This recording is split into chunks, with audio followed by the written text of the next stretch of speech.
வணக்கம் நண்பர்களே, கிட்ஸ்கேர் கிளினிக் சார்பா நான் உங்கள் டாக்டர் தியாகராஜன் பேசுறேன். இன்னைக்கு நம்ம வீடியோல வீசிங் பத்தி பார்ப்போம். சில பேர் இழப்பு அப்படின்னு சொல்லுவாங்க, சில பேர் மூச்சு திணறல் அப்படின்னு சொல்லுவாங்க.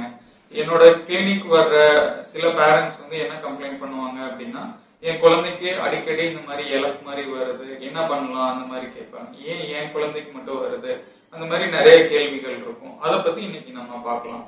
வீசிங் அப்படிங்கிறது தமிழ்ல சொல்லணும் அப்படின்னா இழப்பு அப்படின்னு சொல்லுவாங்க, மூச்சு திணறல் அப்படின்னு சொல்லுவாங்க. சில பேர் அலர்ஜி, சளி அந்த மாதிரி சொல்லுவாங்க. இது எல்லாமே ஒரே மாதிரியான நோயை குறிக்கக்கூடிய வெவ்வேறு விதமான வார்த்தைகள் தான் வச்சுக்கோங்களேன். வீசிங் ஏன் வருது அப்படின்னா அது ஜெனட்டிக் இன் நேச்சருங்க. உங்க வயிற்றுல குழந்தையோட கரு உருவானப்பவே அதோட ஜீன் வர்றதுக்கு நிறைய வாய்ப்புகள் இருக்கு. இப்போ அப்பா அம்மா யாருக்காவது இந்த மாதிரி வீசிங் ப்ராப்ளம் இருக்கு, இல்ல ஒரு அலர்ஜி ப்ராப்ளம் இருக்கு, தாத்தா பாட்டி யாருக்காவது இருக்கு, இல்ல மத்த ரொம்ப க்ளோஸ் ரிலேட்டிவ்ஸ்ல வேற யாருக்காவது இருந்துச்சு அப்படின்னா உங்க குழந்தைக்கு வர்றதுக்கும் வாய்ப்பு இருக்கு. ஸோ இது ஒரு ஜெனட்டிக் இன் நேச்சர். சில குழந்தைங்களுக்கு ஒரு வயசுக்கு முன்னாடியே இந்த ப்ராப்ளம் ஸ்டார்ட் ஆகும், சில குழந்தைங்களுக்கு 5-6 வயசுல ஸ்டார்ட் ஆகும், சில குழந்தைங்களுக்கு ஒரு 10 வயசு இல்ல அதுக்கு மேல ஸ்டார்ட் ஆகும். ஸோ இந்த வீசிங் அப்படிங்கிறது அந்த அலர்ஜி 3 விதமா வரலாம். ஒன்னு ஸ்கின்ல அலர்ஜி வரலாம், இன்னொன்னு அந்த மூக்கு பகுதியில மட்டும் அலர்ஜி வரலாம். மூக்கு பகுதியில மட்டும் வர்றது அலர்ஜிக் ரைனைட்டிஸ் அப்படின்னு சொல்றது. கூட அந்த நுரையீரலையும் சேர்த்து அந்த அலர்ஜி வந்துச்சு அப்படின்னா தான் அந்த வீசிங் அப்படின்னு சொல்றது. நார்மலா பிடிக்கிற இருமல் சளி 1 வாரம் இருக்கும். இந்த மாதிரி ஒரு வீசிங்கோட ஒரு சளி பிடிக்குது அப்படின்னா கண்டிப்பா 10ல இருந்து 14 நாள் வரைக்கும் இந்த இருமல் சளி இருக்கும். அப்போ ஒவ்வொரு டைமும் வீசிங்னால சளி பிடிக்குது அப்படின்னா கண்டிப்பா 2 வாரம் வரைக்குமே இந்த வீசிங் ப்ராப்ளம் இருக்கும். சோ இப்ப இந்த ஆரம்பிக்கிற வயசை பொறுத்து, எந்த வயசுல ஃபர்ஸ்ட் டைம் இந்த வீசிங் ஆரம்பிக்குதோ அதை பொறுத்து இது எத்தனை நாள் இருக்கும் அப்படின்னு ஒரு கெஸ் பண்ண முடியும். இப்போ 1 வயசு குழந்தைக்கு முன்னாடி, 1 வயசுக்கு முன்னாடியே இந்த இழப்ப ஆரம்பிச்சிருச்சு அப்படின்னா கண்டிப்பா வளர வளர இது சரியாகும். 6-7 வயசு வரப்ப ஒரு 50% வரைக்கும் இந்த வீசிங் குறைய ஆரம்பிச்சிடும். 10-15 வயசு வரப்ப 75%, 75% இந்த வீசிங் தொந்தரவு குறைய ஆரம்பிச்சிடும். இதே சப்போஸ் ஒரு குழந்தைக்கு 10 வயசுல தான் வீசிங்கே ஸ்டார்ட் ஆகுது அப்படிங்கிறப்ப அவங்களுக்கு லைஃப் லாங் இருக்கிறதுக்குமே கூட நிறைய வாய்ப்புகள்லாம் இருக்கு. சோ ஒவ்வொரு டைமும் இந்த மாதிரி இழப்பு வருது அப்படிங்கிறப்ப அவசியம் நீங்க பக்கத்துல இருக்கக்கூடிய குழந்தை டாக்டரை பார்த்துட்டு அவர் என்ன விதமான மருந்துகள்லாம் கொடுக்குறாரோ அதெல்லாம் எடுத்துக்கிறது அவசியம். சோ அந்த மாத்திரை மருந்து அப்படிங்கிறது 50% ட்ரீட்மெண்ட் தான் இந்த மாதிரி வீசிங் இழப்பை பொறுத்த அளவுக்கு. மீதி 50% ட்ரீட்மெண்ட் நீங்க வீட்டுல தான் பண்ண போறீங்க. நீங்க அந்த இருக்கிற இடத்த எப்படி வச்சுக்கிறீங்களோ அதை பொறுத்து மறுபடியும் இந்த மாதிரி வராம பாதுகாத்துக்க முடியும். சோ முதல் விஷயம் குழந்தையோட என்விரான்மெண்ட், எந்த மாதிரி இடத்துல அவங்க தூங்குறாங்க, எந்த மாதிரி இடத்துல விளையாடுறாங்க, அதை பொறுத்துதான் எந்த அளவுக்கு இந்த வீசிங் ப்ராப்ளம் வரும் அப்படின்னு டிசைட் பண்ண முடியும். சோ இப்ப குழந்தையோட தூங்குற அந்த பெட்ரூம்ல எப்பவுமே பெட் மட்டும்தான் இருக்கணும். நிறைய பேர் பாத்தீங்கன்னா நிறைய பீரோ திங்ஸ், நிறைய துணிமணி அது நிறைய போட்டு டம்ப் பண்ணி வச்சிருப்பாங்க பெட்ரூம்ல. அப்படி வச்சிருந்தீங்கன்னா நிறைய டஸ்ட் சேர்றதுக்கு வாய்ப்பு இருக்கு. அப்ப தேவையில்லாம ஒவ்வொரு நைட்டும் அந்த ரூம்லயே படுத்து குழந்தை எந்திரிக்கிறப்ப கண்டிப்பா இந்த வீசிங் ப்ராப்ளம் வர்றதுக்கு நிறைய வாய்ப்புகள்லாம் இருக்கு. சோ அதனால பெட்ரூம்ல முதல் விஷயம் வெறும் பெட் மட்டும்தான் இருக்கணும். யூஸ்வலா எல்லாரும் என்ன பண்ணுவாங்கன்னா பகல்ல ஜன்னலா நீக்கி வச்சுட்டு நைட்டு தூங்குறப்ப ஜன்னலை க்ளோஸ் பண்ணிடுவாங்க. டே ஃபுல்லா அடிக்கிற காத்துல இருந்து நிறைய டஸ்ட் எல்லாம் உள்ள வந்துடும். சோ நீங்க நைட்டு ஜன்னல் எல்லாம் க்ளோஸ் பண்ணிட்டு ஃபேன் மட்டும் போட்டு விட்டீங்க அப்படின்னா அந்த ஃபேன் நைட்டு ஃபுல்லா சுத்திட்டு இருக்கிறப்ப என்ன ஆகும் அப்படின்னா வெளியே இருக்கக்கூடிய அந்த டஸ்ட விட நைட்டு தூங்குறப்ப ரூம்குள்ள டஸ்டோட அளவு அதிகமா இருக்கும். அப்போ ஒவ்வொரு டைம் நைட்டு தூங்கி எழுந்திருக்கிறப்ப இந்த விடிய காலையில டைம்ல இந்த மாதிரி இழப்புனால குழந்தைங்களாம் அவதிப்படுவாங்க. சோ அதனால அந்த டஸ்ட குறைக்கணும் அப்படின்னா அந்த பெட்ரூம் ஜன்னலை எப்பவுமே நீக்காதீங்க, க்ளோஸ் பண்ணியே வச்சிருங்க. பெட்டை தவிர மீதி எந்த ஒரு திங்ஸும் அதுல வச்சுக்க வேண்டாம். அந்த பெட்டுமே வாரத்துல 2 வாட்டி வெளியே எடுத்து நல்லா தட்டி போட்டு உள்ள அந்த டஸ்ட் எல்லாம் இல்லாம ரிமூவ் பண்ணிட்டு அதுக்கப்புறம் எடுத்து போடுங்க. ஃபேனையும் வாரத்துல 2 வாட்டி நல்லா கிளீன் பண்ணுங்க. சோ நீங்க கீழே ஃப்ளோரும் டெய்லியும் 2 வாட்டி மாப் பண்ணுங்க. ஏசி அந்த மாதிரி ஏதாவது யூஸ் பண்றீங்க அப்படின்னா மாசத்துக்கு ஒரு டைம் அந்த ஃபில்டரை கிளீன் பண்ணுங்க. ரொம்ப அந்த டெம்பரேச்சர் ஒரு 27-28 அந்த மாதிரி வச்சுக்கிறது நல்லது. இது அந்த குழந்தையோட தூங்குற இடம். ரெண்டாவது அந்த குழந்தை விளையாடுற இடம், பள்ளிக்கூடம் போயிட்டு வர்றது, எப்படி போயிட்டு வர்றாங்க. ஸோ யூஸ்வலா இப்போ பஸ்ல போயிட்டு வர்றாங்க அப்படின்னா அந்த ஜன்னல் ஓரமா உட்கார வைக்காதீங்க. புகை தூசு அடிக்கிறப்போ அந்த ப்ராப்ளம் இன்னும் அதிகமாகிறதுக்கு வாய்ப்பு இருக்கு. கிளாஸ் ரூம்ல உட்கார்ந்து இருக்கிறப்ப அந்த முன்னாடி பிளாக் போர்ட் முன்னாடியே உட்கார்ந்து இருக்காங்க அப்படின்னா அந்த சாக் பீஸ்ல எழுதுறப்ப மேல இருக்கக்கூடிய ஓடுற ஃபேன்னால அந்த சாக் பீஸ் துகள்லாம் வந்து அவங்க நுகர்றதுக்கு வாய்ப்பு இருக்கு. அப்ப இந்த வீசிங் ப்ராப்ளம் அதிகமா வர்றதுக்கு ஒரு வாய்ப்பு. இன்னொன்னு குழந்தைங்க விளையாடுற இடம். இப்ப பிளே கிரவுண்ட்ல வந்து பாத்தீங்க அப்படின்னா நிறைய அங்கங்க செடி கொடியெல்லாம் வச்சிருக்காங்க அப்படின்னா போலன்ஸ் அப்படின்னு சொல்றது அந்த பூக்கள்ல இருந்து சில டஸ்ட் மாதிரி சில சின்ன சின்ன மைக்ரோ பார்ட்டிகல்ஸ் மாதிரி ரிலீஸ் ஆகும். அந்த பிளே கிரவுண்ட்ல அடிக்கிற அந்த புழுதி அதெல்லாம் பட்டுச்சு அப்படின்னாலும் இந்த இழப்பு வந்து அதிகமாகும்.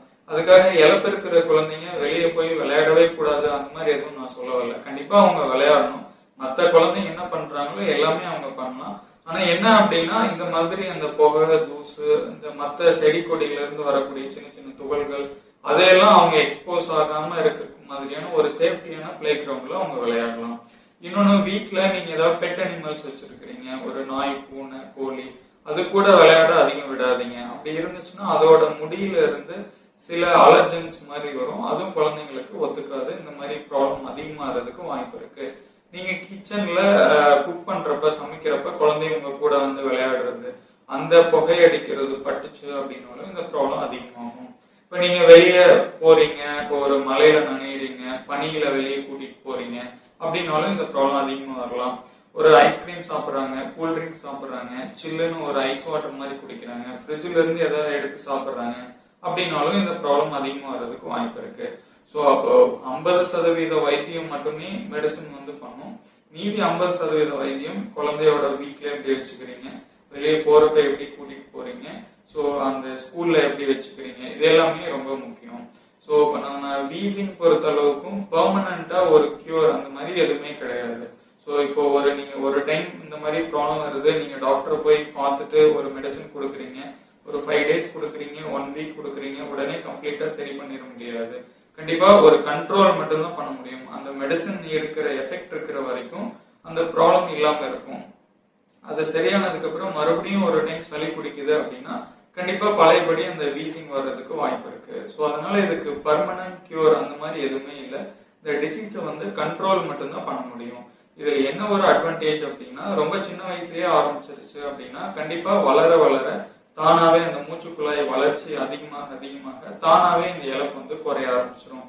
இப்போ ஒரு வருஷத்துக்கு 2 டைம் இல்ல 3 டைம் தான் இந்த மாதிரி இழப்பு மாதிரி வருது அப்படின்னா அப்பப்ப நீங்க பக்கத்துல இருக்கக்கூடிய குழந்தைங்க டாக்டரை பார்த்துட்டு அந்த நெபுலைஸ் பண்றது, ஆவி பிடிக்கிறது, அவர் கொடுக்கிற மாத்திரை மருந்துகளே போதுமானதா இருக்கும்.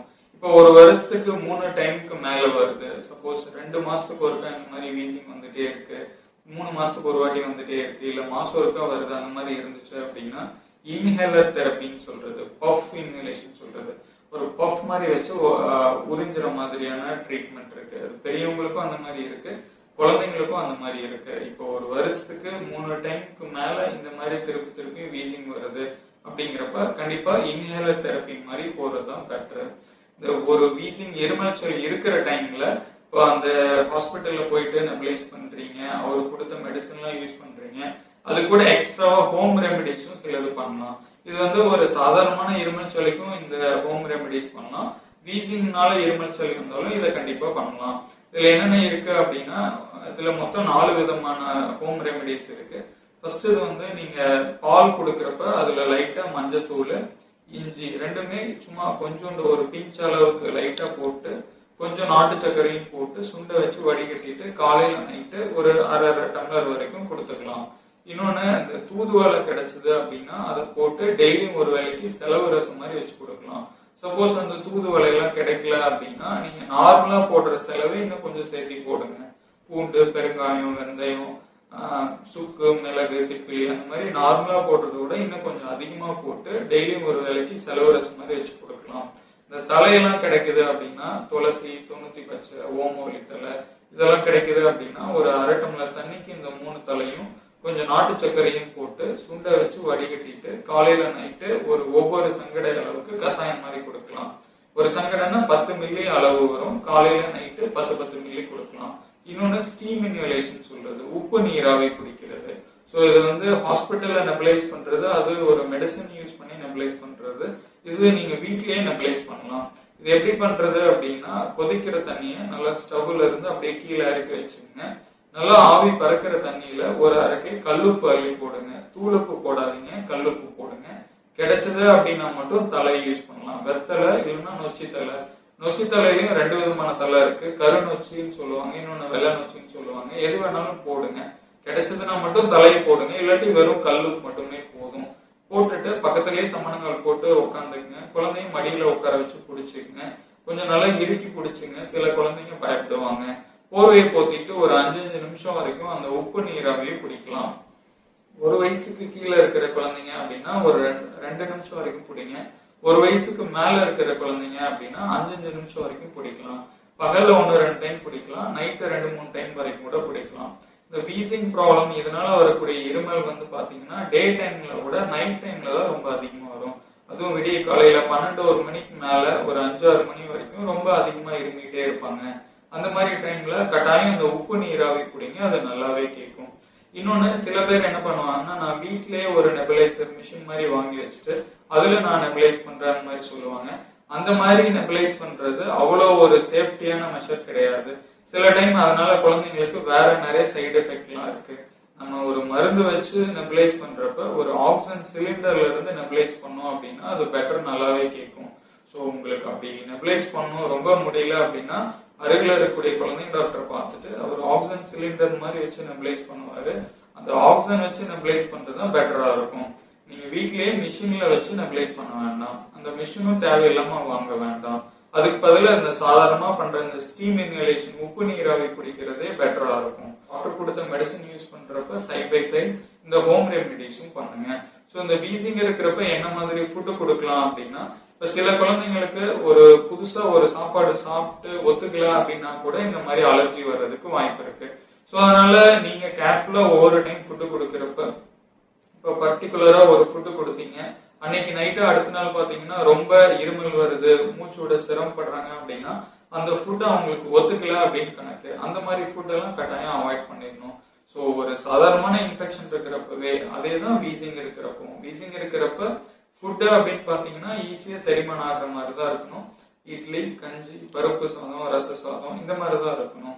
Dosa, chapati, puri, biscuit, bun, cake, murukku, mixture, Lay's, chips, chocolate, ice cream அந்த மாதிரி எதுவுமே வேண்டாம். ஆயில போட்டது, ஃப்ரை பண்ண மாதிரி, பொரிச்சது, வறுத்தது, பேக்கரி ஐட்டம் அந்த மாதிரி எதுவும் யூஸ் பண்ண வேண்டாம். தண்ணி கொடுக்கறப்ப ஒவ்வொரு டைம் நல்லா லைட்டா வெது வெதுன்னு சுடு தண்ணியாவே கொடுங்க.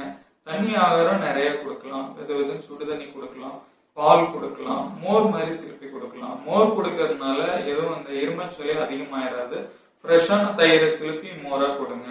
காலையில பெற போடுற தயிர் மதியம் வச்சுக்கங்க, நைட்டு பெற போடுறத காலையில வச்சுக்கங்க.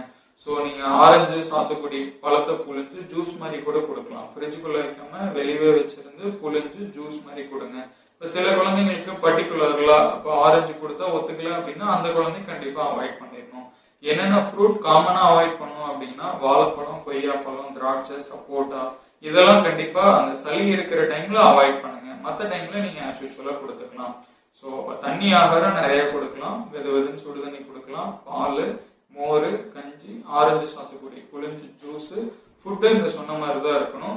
மற்ற ப்ரிவென்டிவ் மெஷர்ஸும் என்னென்ன சொன்னமோ அதையும் ஃபாலோ பண்ணுங்க. அந்த ஹோம் ரெமிடிஸ் 4 சொன்னதும் இருமல் சொல்லி இருக்கிறப்ப டாக்டர் கொடுத்த மெடிசனோட இதையும் சேர்த்து ஃபாலோ பண்ணுங்க.